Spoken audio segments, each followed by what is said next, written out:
Un record est une situation qui n'a jamais été faite auparavant. Et il y a 3 raisons qui peuvent expliquer pourquoi personne ne l'a fait auparavant. La première raison, c'est que personne n'y avait pensé, tout simplement. La deuxième raison, c'est que tout le monde y a pensé, mais que c'est trop difficile pour réussir à le faire. Et la troisième raison, c'est que tout le monde y a pensé, mais que personne n'avait envie de le faire. Eh bien, pour le record qui va suivre, on se retrouve plutôt dans la 3e catégorie. Je vous présente le nouveau recordman. J'ai posé la question sur Instagram. Toi, qu'est-ce que tu penses de ce record? Et une grande partie était plutôt mitigée vis-à-vis de la légitimité de ce record. Mais on va commencer par le positif. Pour réussir ce record, il faut un très gros mental, beaucoup d'estime de soi et beaucoup de patience. Donc déjà pour ça, chapeau. Mais il y a une question qui subsiste et qui me taraude. Si on regarde l'intitulé du record, il est dit que c'est le record du nombre d'abdos réalisés en 1 heure. Les abdos, ce n'est pas un exercice, c'est un muscle, nous sommes d'accord, enfin je l'espère. Et donc à partir de là,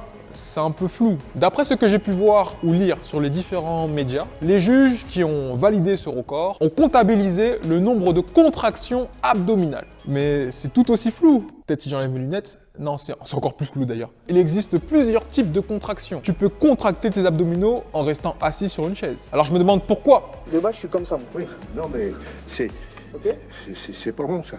Un des autres aspects qui a fait douter pas mal de personnes, c'est le fait d'avoir les mains derrière la nuque. Avec une certaine maîtrise de l'exercice, ça peut n'avoir aucune incidence. Mais le souci, si on voulait véritablement prouver que c'est une réelle contraction abdominale, il aurait fallu pouvoir se relever sans avoir l'aide des mains derrière la tête. Il y a de fortes chances que tu commences à pousser avec tes mains pour te relever. Et donc au final, c'est plutôt tes cervicales qui travaillent plutôt que tes abdos.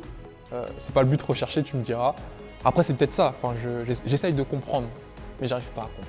En conclusion, on peut dire que cet exercice peut peut-être éventuellement travailler les abdominaux. Néanmoins, ce n'est pas la meilleure des positions pour travailler ces abdominaux. Le record existe, donc il est légitime. Si tu trouves que c'est si facile, fais-le.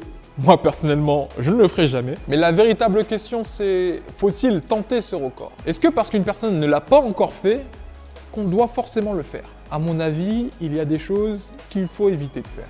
Après, tu fais ce que tu veux, mais ne compte absolument pas sur moi pour venir t'encourager. Regarder quelqu'un faire des abdos et convulser pendant 1 heure, désolé, mais c'est au-dessus de mes forces.